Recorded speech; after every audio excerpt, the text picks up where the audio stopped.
Hello and welcome to Critical Line Item. My name's Tom Rabbit. Thank you for joining me for this particular podcast. We are beginning to see a lot of activity in Afghanistan as Western forces pull out and the Taliban on the ground gets traction. It is probably timely for us to have a discussion with people who know a lot about the situation in Afghanistan and also how we need to be interpreting what we're seeing. It's very easy for people in the West to misunderstand or misinterpret or even wrongly attribute certain uh, activities to the practice of Islam and similar issues. I've got Rita Anwari joining me. Rita Anwari is a women's rights activist, but also a political analyst. She does a lot of work in looking at the situation in Afghanistan and other parts of the world with similar issues. And Rita and I will explore some of the concerns she has and I have about the way in which people read situations that uh, deal with you know, faiths, languages, cultures that are foreign to their own. Rita, thank you for joining me. Thank you so much for having me. I hope that we can go through the whole of discussion and I can give you good answer. Uh, and I'm sure you will. Rita, about a week ago now, you put up a post that looked at the issue of um, the, the people engaging in violence, particularly in Afghanistan, who are at times attributed to engaging in violence for Islam on behalf of Islam. Um, and it was a particularly powerful post. Can you take me through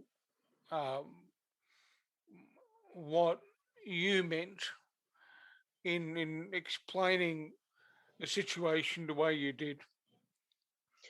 Um, uh, First things, we just go through what's happening in Afghanistan right now.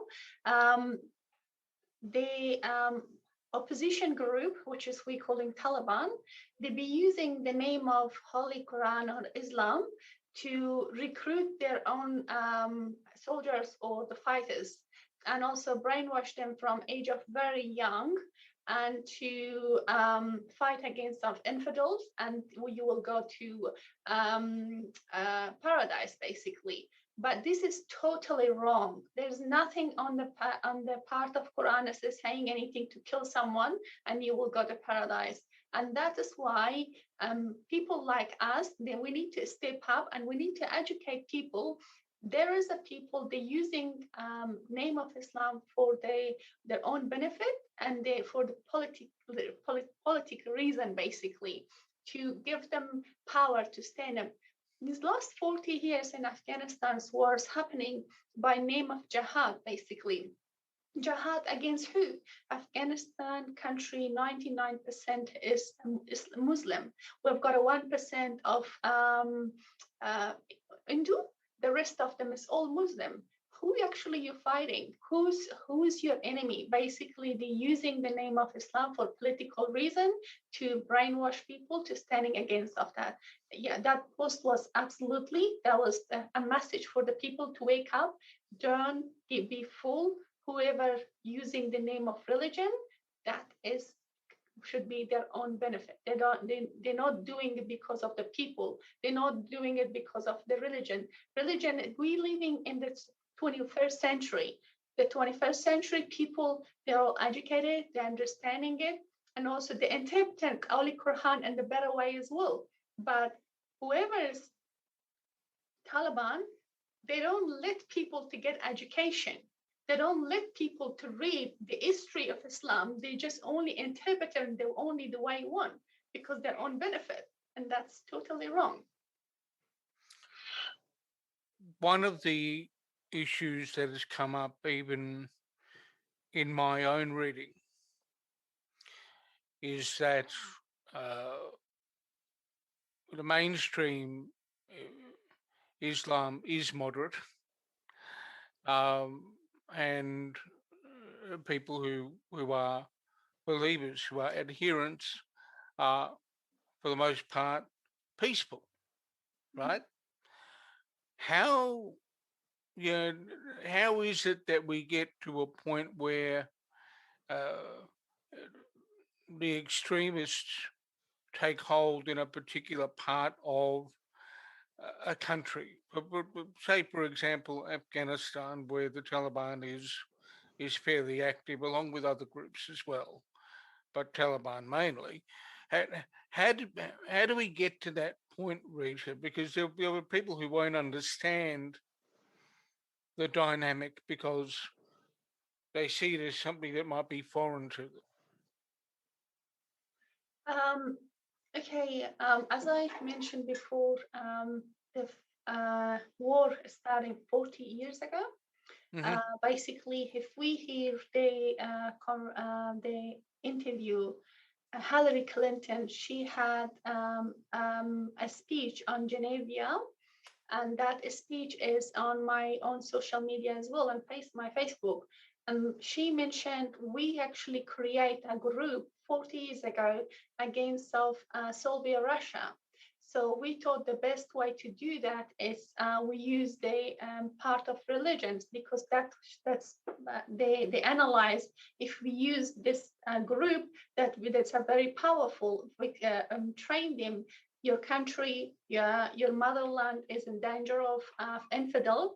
So basically, you need to go fight against of that. But the fight was basically against of Soviet Russia. It wasn't against of Afghanistan. So the part of that group that take them 20 years or so is they starting adopting orphan, or the children that don't have a family. So they fit them, they grow them. When they're turning 20 to 18 or 19, they become purely brainwashed to go and stand by name of Allah, to fight the infidel, to get rid of their homeland. But their purpose was against of Soviet Russia. Once the Hmm. time Yeah. come up in late 80s and early 90s, the decision made, Soviet Russia left Afghanistan. And then what happened? Mujahideen come up, they took over Afghanistan, which is they made by America.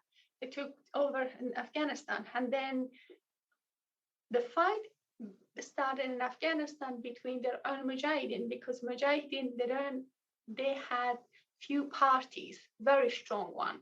The party was always been supporting by America, always supporting by Saudi Arabia, and always supporting with the foreigners. But because they had a mission 40 years ago, okay? And then what happened when Mujahideen took Hmm. Afghanistan, the fight became between us, the mess has gone up, which is America couldn't control that. So they decide like, okay, just let them to do what they want to do. And they decide to making another group by name of Taliban. And we talking about in 1993 or 4. That is what's Zalmay Khalilzad, the advisor or the representative of America, which is what used to be ambassador in Afghanistan. So he actually come with this idea. We will have another group with a different idea with Pashtun background. So they can, because Afghanistan, most population is Pashtun. So basically he was totally wrong on these things. So they made another group by name of Taliban in Afghanistan. They grew them, and then they took over Afghanistan in 1996 and to 1990, so 2001. And that is the messes come up, because what happened, Osama bin Laden used the name of Islam, because Islam is very, very pure and clean. Muslim people, they just only believe the name of Allah. He brainwashed back that Taliban. So he come to Pakistan, and Pakistan, because he's good friend of America, they asked him to leave. Basically, he went to Afghanistan to stand with the Taliban. Taliban welcomed them. They said like, okay, because he's a pure Islam, basically coming as a prophet, so we're gonna look after him. And that is the war started by Taliban. And then what happened? America had a mission to get rid of them because of personal issue had between Osama bin Laden and also America. So they demolished them and got rid of them. But because 40 years ago they had a mission to take Afghanistan, supposed to be controlled by America. That's why they made a group of Mujahideen because of Serbia and Russia. So they find like, oh, that's the best place. So now we're going to stay for longer. So they take them almost 20, 25, 15 years. And after 15 years, like they decide, okay, we need to make again, Zalmay Khalilzad, they come up with another group. And they say, okay, we need to have a negotiation between Taliban and America and Afghanistan. There's another story. The story is very long, but this is what happened. This is actually the story is messed up by name of only Islam and Quran, which is nothing coming on that book. The book is like the Bible. The Quran is very pure, clean, nothing say on about the war or killing. But what happened? This is being used by human being, by people.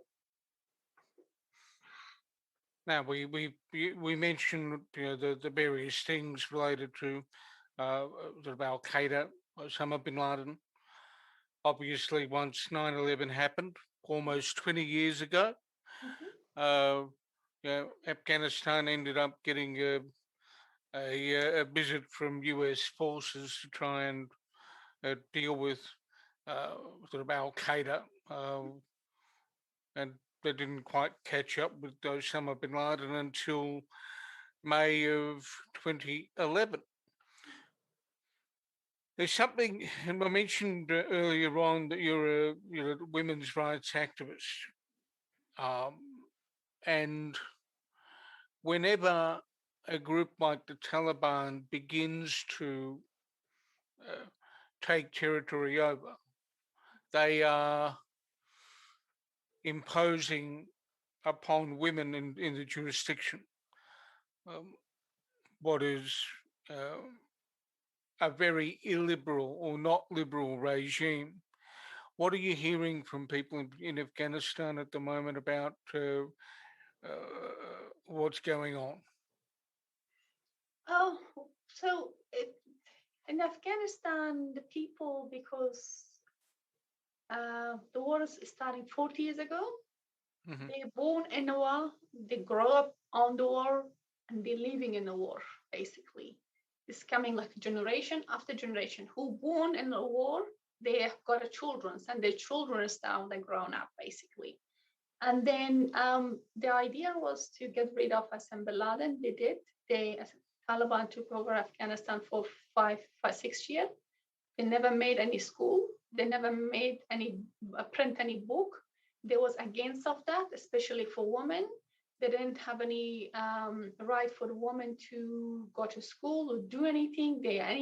Because of they using this Sharia law, but Sharia law doesn't say that as well. The most of right there is saying about the woman, but because they're using it again, the politics, they're using as political way to brainwash people to do what they want to do, and they're trying to get people in the darker side to not getting educated. So they designed that sort of group and that sort of ideas, that sort of mentality to be in the dark. We can do what we want to do by name of Islam.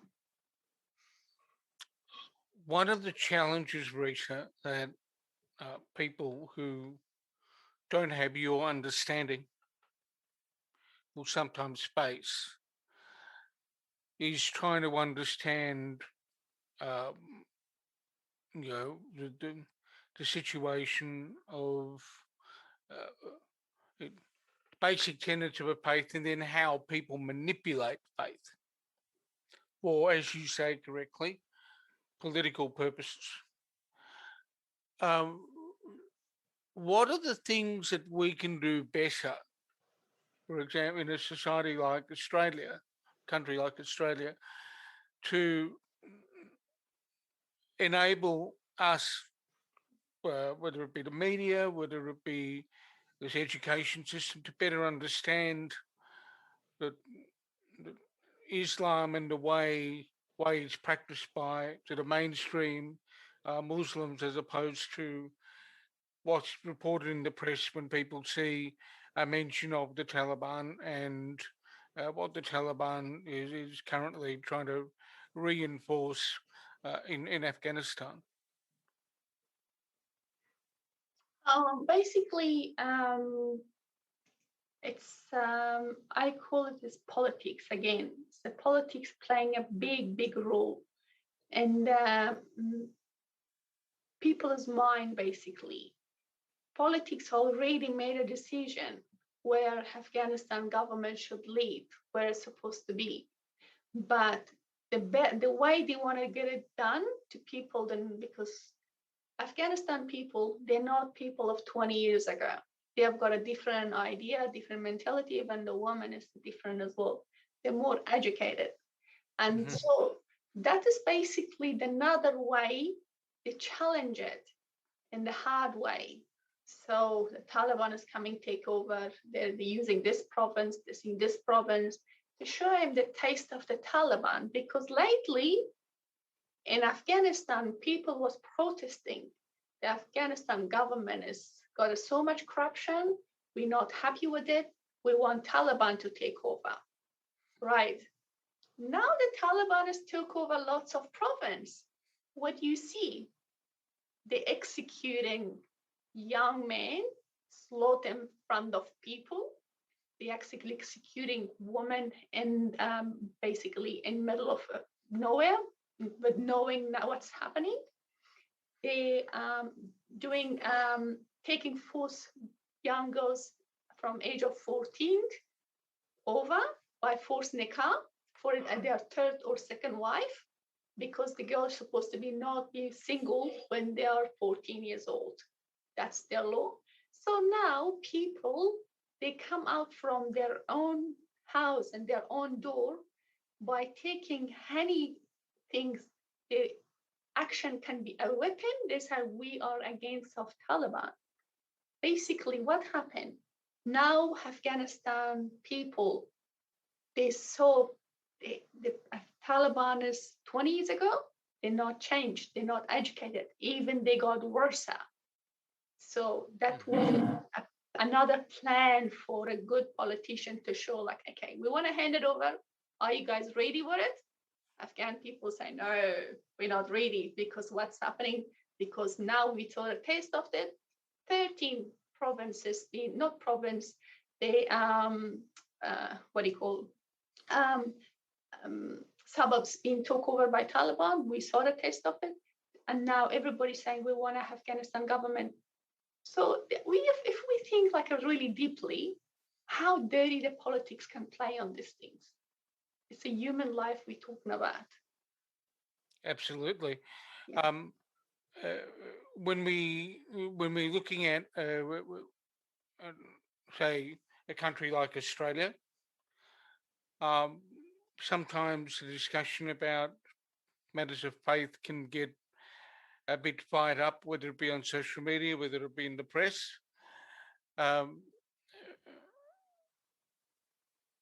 Is it one of the things that I notice in commentary is that there is a lack of education or an appreciation about different cultures and different religions.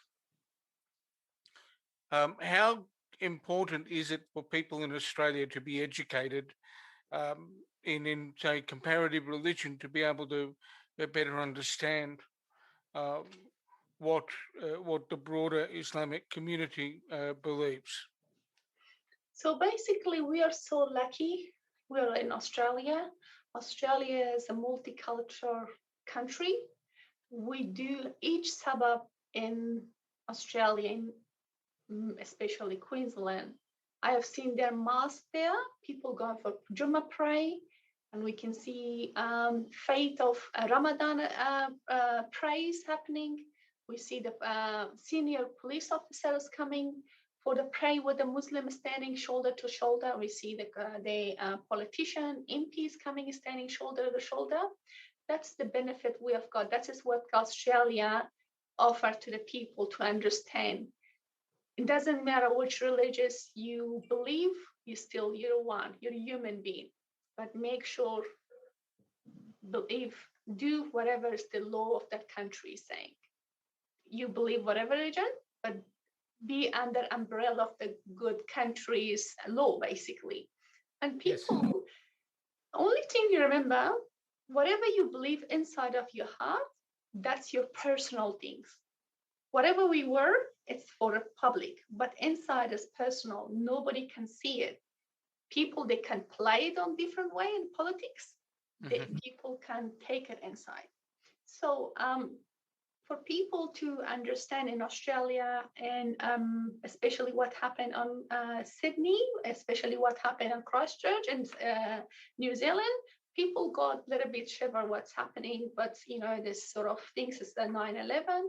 But now the government, actually, the Australian people, they gave that opportunity to stand out as a multicultural faith and getting together and educated Australian community, Aussie community. We are here, we are as a one. We're here as a one friend Aussie, because once we are Australian resident, we are Aussie basically. We're born in different country, but we live in this country. We breathing on this country. We actually getting paid from Australian flag, basically, from that government. You just believe on these things. And so this is a good education for people. And then back to the Aussie people, don't forget that Australia is a multicultural country. We all got a right to have a voice. We all have a right to faith different way, but under one Commonwealth law. Rita, you do a bit of activism in the area of women's rights. Would you like to share with the audience what you do in that space and how that's all going? Oh, basically, I'll play a couple of different roles, wear different hat and different situation. First thing, with Australia, mostly for say no against of domestic violence, not just any woman, anyone. If you can notice in my logo is dark blue and dark pink, basically. That is mean justice and equality. And this means gender equality, which you need to be equal. If you dividing the society by men and women, we definitely cannot flow higher. We need to be equal. Men and women need to be equal. And so I play a bigger role in the community to make people understand we are equal.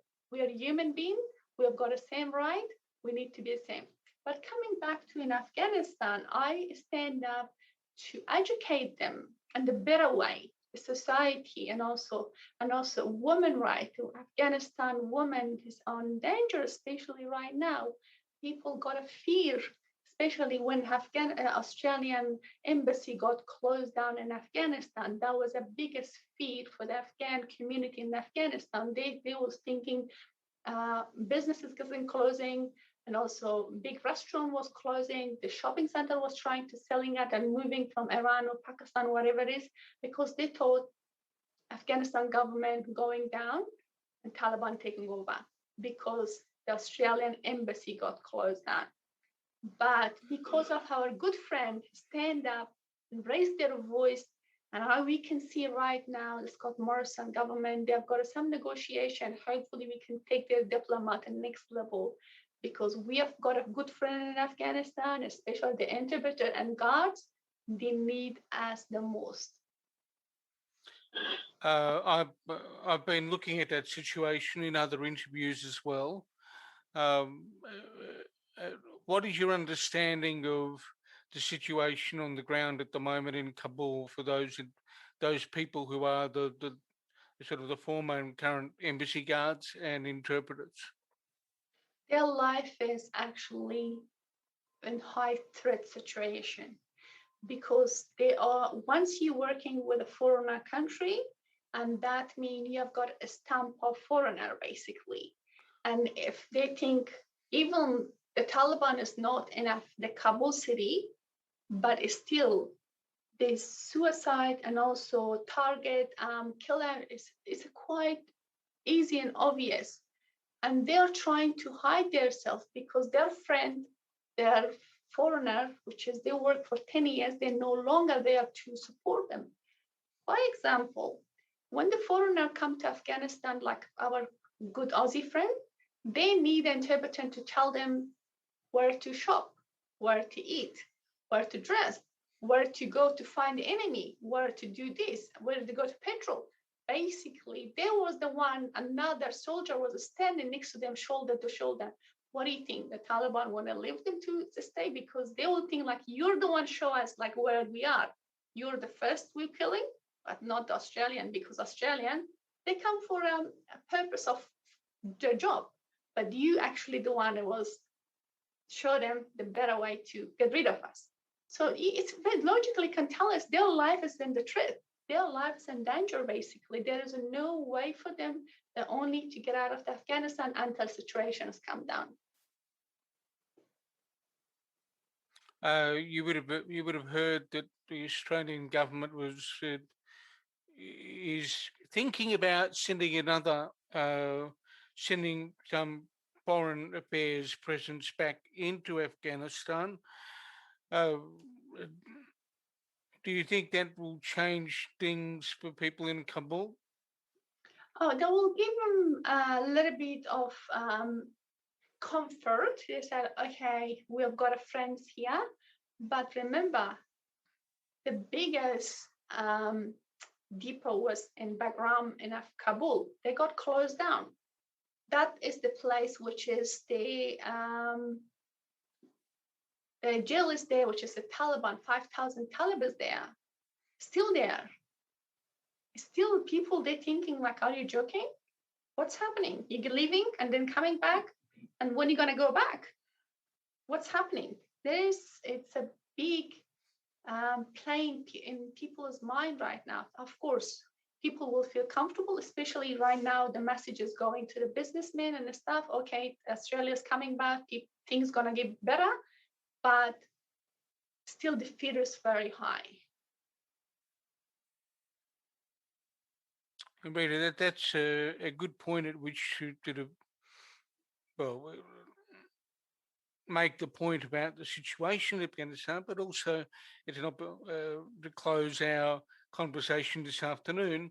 If people want to learn more about what you do in terms of women's rights and humanitarian activity, where can they look you up? They can come be in contact with me in my LinkedIn, Rita Anwari Sultani, or my Facebook page, Rita Anwari, or Rita Anwari Sultani, or Women Empowerment Leadership. It's any of them. You send a message, it will come to me, or send an email, info@willoz.com.au. Rita, thank you so much for joining me. There's a lot for people to unpack in what you've said, and in order to understand what's going on in Afghanistan, and also how to interpret what they're seeing from the Taliban. So thank you so much. Thank you so much for having me.